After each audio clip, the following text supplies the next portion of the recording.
Hey dear students, welcome back to my channel. आज की video में हम पढ़ेंगे रॉबर्ट ब्राउनिंग की एक पोएम को जिसका नाम है the bishop orders his tomb at Saint Praxed's church. Robert Browning Victorian period के एक ग्रेट पोएट थे एंड उनका एक वर्क है ड्रामेटिक रोमांसेस एंड लिरिक्स जिसको कि 1845 में पब्लिश किया गया था। ये एक कलेक्शन ऑफ पोएम्स है एंड इसी में ही पब्लिश की गई थी हमारी ये पोएम। इस पोएम की सेटिंग रखी गई है 16th सेंचुरी रोम की, जब यूरोप में रेनेसां आया हुआ था। Renaissance means revival of classical literature and reawakening of people. तो इस टाइम में यूरोप में बहुत सारी इन्वेंशंस डिस्कवरीज होने लगी थी जिसकी वजह से लोग ईगर हो गए थे और नॉलेज गेन करने के लिए एंड लोग ग्रीडी भी हो गए थे। ज़्यादा से ज़्यादा वेल्थ वो लोग इकट्ठी कर रहे थे। उस टाइम चर्च बहुत डोमिनेट था, लेकिन रेनेसां का इम्पैक्ट इसके प्रीस्ट एंड बिशप्स पे भी पड़ा था। हम ये भी कह सकते हैं कि चर्च में उस टाइम स्पिरिचुअलिटी ख़त्म हो रही थी एंड इस पोएम में जो बिशप है वो उसी टाइम को रिप्रेजेंट करता है। अब बिशप होने के नाते उन्हें लोगों को मॉरल लेसन्स देने चाहिए थे एंड उन्हें खुद भी इम्प्लीमेंट करना चाहिए था, लेकिन ये लोग ऐसा नहीं कर रहे थे। बहुत सारे clergyman immoral, corrupt and greedy हो रहे थे। तो रॉबर्ट ब्राउनिंग ने बिशप के कैरेक्टर के थ्रू चर्च पीपल की हिपोक्रेसी एंड वैनिटी के बारे में रीडर्स को बताया है। उन्होंने उस टाइम के चर्च पे सटायर किया है, तो इस पोएम की टोन आयरॉनिक है। तो अब हम इसे पढ़ना स्टार्ट करते हैं। उससे पहले मैं आपको बता दूं कि ये एक ड्रामेटिक मोनोलॉग है जिसमें क्या है कि एक कैरेक्टर बोलता है एंड दूसरे कैरेक्टर्स म्यूट स्पेक्टेटर्स होते हैं।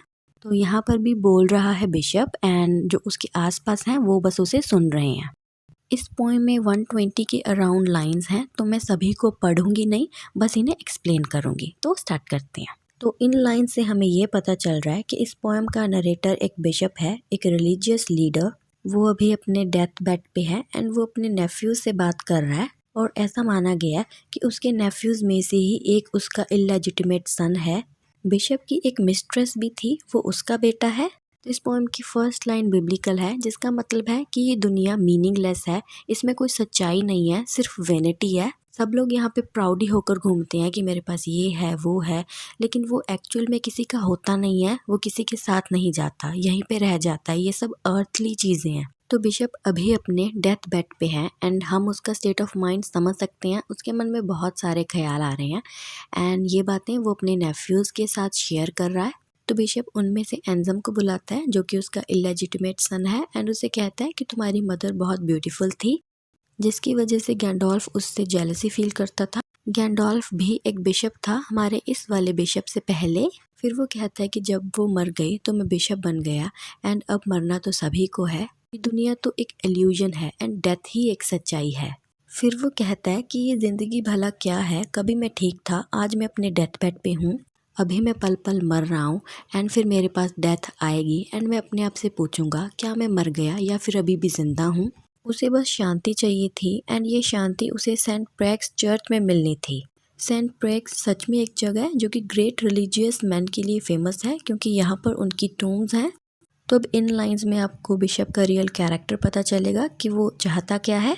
तो इस फेमस जगह पे वो चाहता है कि उसकी भी टूम बने। वो कहता है कि उसने इस जगह के लिए बहुत स्ट्रगल किया है, लेकिन फिर भी बाजी गैंडोल्फ मार गया था एंड इसके साउथ कॉर्नर में उसकी टूम बनाई गई। वो इसके लिए पेंडोल्फ को कर्स भी करता है। फिर वो कहता है कि जो जगह मैंने अपने लिए सेलेक्ट की हुई है वो भी अच्छी है एंड वहाँ से उसे संडे की प्रेयर्स भी सुनेंगी एंड उस पर सनलाइट भी पड़ेगी। लोगों को पता है कि बिशप ये बातें किस रिलेटेड कर रहा है, अपनी ग्रेव यानी कि अपनी कब्र से रिलेटेड। तो वो अपने नेफ्यू से यही कह रहा है कि उसके मरने के बाद उसकी ग्रेव को सेंट प्रेक्स चर्च में ही बनाया जाए एंड वो भी उसी जगह पर जो जगह उसने देख रखी है। फिर वो कहता है कि उसकी ग्रेव बेसाल्ट की होनी चाहिए जो कि एक टाइप का पत्थर होता है एंड ग्रेव के ऊपर जो टैबरनेकल होगा वो भी बढ़िया होना चाहिए। उसकी ग्रेव की चारों ओर पिलर्स लगाए जाएं एंड एक पिलर उसके पैरों की तरफ भी लगाया जाए एंड उसमें जो मार्बल लगाना है वो प्योर रेड वाइन कलर का होना चाहिए। तो बिशप की बातों से आप लोगों को पता चल ही रहा होगा कि वो एक मटेरियलिस्टिक मैन है। फिर वो पेंडोल्फ की टूम की बात करता है कि मेरी ग्रेव उससे बढ़िया होनी चाहिए, फ्लॉलेस होनी चाहिए कि सभी मेरी ही तारीफ करें। फिर वो अपने नेफ्यूज से कहता है कि मेरे चर्च में एक बार फायर इंसिडेंट हुआ था, तब मैंने वहाँ से बहुत सारी चीज़ें बचाई थी और एक बहुत ही ख़ास चीज़ उसने वो खास चीज़ अपने वाइन यार्ड में छिपा कर रखी थी एंड वो उन्हें कह रहा था कि उसे जाकर ले आओ। एंड वो था एक बहुत ही कीमती स्टोन, लैपिस लेजुली। वो एक ज्यू के हेड जितना बड़ा था एंड मैडोना की ब्रेस्ट की वेन से ज़्यादा ब्लू था। मैडोना रिप्रेजेंट करती है वर्जिन मैरी को। उसकी पेंटिंग में जो हार्ट बनाया होता है उसमें जो वेन्स होती हैं वो ब्लू कलर की होती हैं एंड ये जो स्टोन है वो उससे भी ज़्यादा ब्लू है।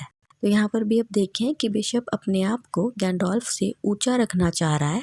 तो नेक्स्ट लाइन में बिशप अपने नेफ्यू से कहता है कि मैंने अपनी सारी प्रॉपर्टी तुम्हें दी है, अपने विलास तुम्हें दिए हैं, इसके बदले तुम्हें एक काम और करना होगा कि उस ब्लू स्टोन को मेरी नीज के बीच रख देना। जैसे जीसस क्राइस्ट ने ब्लू ग्लोब को लिया होता है अपने हैंड्स में, वैसे ही बिशप भी दिखना चाहता है उस ब्लू स्टोन को अपनी नीज में रख के। और पहले के टाइम में ग्रेव में कोई कीमती चीज़ इसलिए रखी जाती थी ताकि वो पर्सन अगले जन्म में अमीर पैदा हो। तो क्या पता इसी कारण बिशप अपनी ग्रेव में वो स्टोन रखवाना चाहता हो। फिर वो गैंडोल्फ की बात करता है कि मेरी ग्रेव इतनी ब्यूटीफुल होनी चाहिए कि अगर गैंडोल्फ उसे देखेगा तो वो जेलसी से पूरा बर्स्ट हो जाएगा। तो अगली लाइंस में बिशप फिलोसफिकल बातें करता है। वो कहता है कि हमारी ज़िंदगी के जो ईयर्स हैं वो कितनी जल्दी बीतते हैं। फिर से वो अपनी पुरानी बातों पे वापस आ जाता है एंड अपने नेफ्यू से कहता है कि उसकी ग्रेव के लिए वो लोग एंटीक ब्लैक बसाल्ट यूज़ करें एंड अगर वो लोग उसका स्टैचू बनाएंगे तो वो भी ब्रॉन्ज का बनाएं एंड इसके लिए वो उससे प्रॉमिस करें। नेक्स्ट लाइंस में बिशप पैन्स एंड नेम्स का जिक्र करता है। ये पेगन गॉड्स थे। पुराने टाइम में जो लोग मेन रिलीजन को फॉलो नहीं करते थे उन्हें पेगन बोला जाता था या फिर अनसिविलाइज्ड एंड बार्बरिक। तो ये उन लोगों के गॉड माने जाते थे एंड साथ ही बिशप सेवियर का नाम भी लेता है, मीन्स जीसस क्राइस्ट का। तो यहाँ से हमें समझ आ रहा है कि बिशप खुद ही कंफ्यूज है, उसे खुद ही नहीं मालूम कि वो फॉलो किसे करता है। तो जिन जिन का भी वो नाम ले रहा है, पैन्स, नेम्स, सेवियर, मोसेस, वो चाहता है कि इन सभी के स्कल्पचर उसकी टोम पे हों। फिर वो अपने बेटे एंजम से पूछता है क्या तुम लोग मेरी बातें सुन रहे हो? कहीं तुम लोग मेरी प्रॉपर्टी लेकर मेरी ग्रेव को सिंपल ही तो नहीं बना दोगे? ऐसे तो फिर गैंडोल्फ मुझ पे हंसेगा। फिर वो उन्हें कहता है कि लेपिस लेजुली के साथ साथ मेरी ग्रेव में तुम लोग जैस्पर भी रखना। जैस्पर भी एक तरह का प्रेशियस स्टोन होता है इन ग्रीन कलर। और इसके साथ ही मेरी ग्रेव पे ब्यूटीफुल विमेन की पिक्चर्स भी बनाना। और यहाँ पे वो उन्हें विमेन के बॉडी पार्ट्स पे भी फोकस करने को कहता है। तो अब यहाँ पे बात करता है वो एपिटाफ की। जब किसी की याद में उसकी ग्रेव पे कुछ लाइंस लिख दी जाती हैं उसे बोलते हैं एपिटाफ। वो कहता है कि मेरी ग्रेव पे टुलियस सिसेरो की कोई फ्रेज लिखी जाए जो कि एक रोमन फिलोसोफर थे। एंड गैंडोल्फ की ग्रेव पे उल्पियन की कोई फ्रेज लिखी है, वो भी एक रोमन राइटर थे। लेकिन वो अपने आप को गैंडोल्फ से ऊंचा रखना चाह रहा है, इसलिए वो कहता है कि मेरे वाली फ्रेज बेस्ट होनी चाहिए। आगे वाली लाइंस में वो कहता है कि फिर मैं इस ग्रेव में हमेशा हमेशा के लिए पड़ा रहूँगा। जब फादर प्रेयर करने आएंगे तो मैं उनकी प्रेयर सुनूंगा। जब वो ब्रेड एंड वाइन सर्व करेंगे तो मैं उन्हें देखूंगा। So now bishop is gradually dying and वो कहता है कि सेंट प्रैक्स चर्च में मुझे अपना एक स्टैचू दिख रहा है जिसमें मैंने अपने फीट को स्ट्रेच किया हुआ है एंड इस बेड क्लॉथ को मेरे ऊपर दिया हुआ है। आगे वो कहता है कि मुझे अपने कानों में भी कुछ कुछ सुनाई दे रहा है एंड वो अपनी पुरानी लाइफ को भी याद करता है जब वो पोप्स, कार्डिनल्स एंड प्रीस्ट्स के साथ रहता था। तो फिर वो सेंट प्रैक्स को भी याद करता है कि उसने अपना सर्मन माउंट पे दिया था। और आप यहाँ पे ये भी देखिए कि बिशप सेंट प्रैक्स को हिस बोल रहा है, बट वो तो एक फीमेल सेंट थी। बिशप की अब कंडीशन ही ऐसी हो गई थी कि उसे नहीं पता था कि वो क्या कुछ बोल रहा है। फिर वो अपने सन को कहता है कि मैं तुम्हारी मदर को भी देख पा रहा हूँ।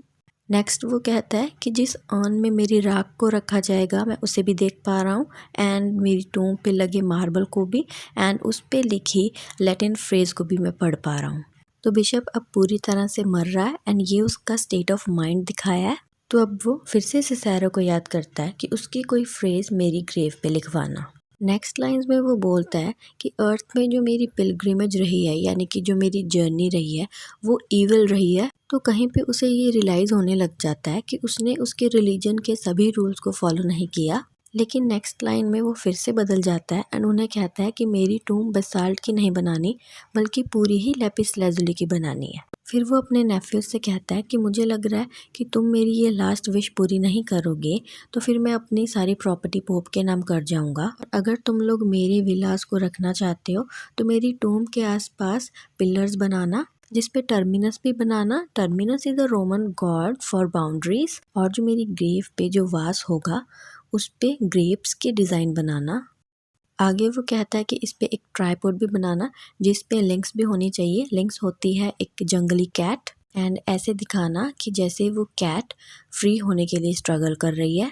तो ये सब चीज़ें वो अपनी टूम को अट्रैक्टिव एंड डेकोरेटिव बनाने के लिए कह रहा था। फिर बिशप आगे उनसे पूछता है कि मुझे कंफर्ट देने के लिए तुम लोग मेरे लिए ये सब करोगे ना। तो बिशप उनके हाव भाव देखता है तो उसे बहुत गुस्सा आता है और वो थोड़ा गुस्से में बोलता है कि तुम लोग तो चाहते ही हो कि मैं मर जाऊं, एंड मेरे मरने के बाद तुम मेरी टॉम को लेपिस लेजुले से नहीं सजाओगे बल्कि ग्रेट स्टोन से सजाओगे, जो कि एक ऑर्डिनरी टाइप का पत्थर होता है। इस स्टोन पे अगर तुम मेरी बॉडी रखोगे तो मुझे स्वेटिंग होगी। अगर लेपिस लेजुले से तुम इसे सजाते तो मैं खुश होता एंड साथ में लोग भी इसे देखकर खुश होते। फिर वो उन्हें कहता है कि तुम लोग यहाँ से चले जाओ। चर्च में जब प्रेयर्स ख़त्म होती हैं तो जैसे लोग वहाँ से जाते हैं वैसे ही तुम भी यहाँ से चले जाओ और मुझे यहीं छोड़ दो शांति में। मैं यहीं से गैंडोल्फ को देखूंगा कि क्या वो मुझ पे हंस रहा है। मेरी ग्रेव चाहे इतने महंगे पत्थर की ना बनी हो, लेकिन फिर भी गैंडोल्फ मुझसे जेलसी करेगा because so fair she was. तो लास्ट में फिर से वो अपनी मिस्ट्रेस की बात करता है जिसने उसे एक्सेप्ट किया था एंड गैंडोल्फ को रिजेक्ट। तो अब उसे इस बात की खुशी है कि वो एटलीस्ट किसी चीज़ में तो गैंडोल्फ से आगे रहेगा। तो यहीं पे ये पोएम हो जाती है ख़त्म। तो इसमें बिशप के फिक्शनल कैरेक्टर के थ्रू रॉबर्ट ब्राउनिंग ने चर्च की हिपोक्रेसी एंड वैनिटी को एक्सपोज किया। अब बिशप होने के नाते उसे चेस्ट होना चाहिए था, बट ऐसा नहीं था। उसकी एक मिस्ट्रेस भी थी एंड उसका एक बेटा भी है और वो पुअर भी नहीं है। उसने बहुत सारी वेल्थ इकट्ठी कर रखी है। इसके अलावा जो वो लोगों को प्रीच करता था उसे वो कभी खुद पे इम्प्लीमेंट नहीं करता था। अगर उसने चर्च की टीचिंग्स को सीरियसली लिया होता तो वो इतना ग्रीडी ना होता और अपने लास्ट टाइम में वो गॉड से इस लाइफ के लिए थैंक्स कर रहा होता या फिर रिपेंट कर रहा होता, ना कि एक स्प्लेंडेड टूम बनाने के लिए अपने नेफ्यू से रिक्वेस्ट कर रहा होता। अपने लास्ट टाइम तक भी उसने गैंडोल्फ से जेलसी रखी थी। So here comes the end of the video. I hope you got it. If yes, hit the like button and subscribe to my channel.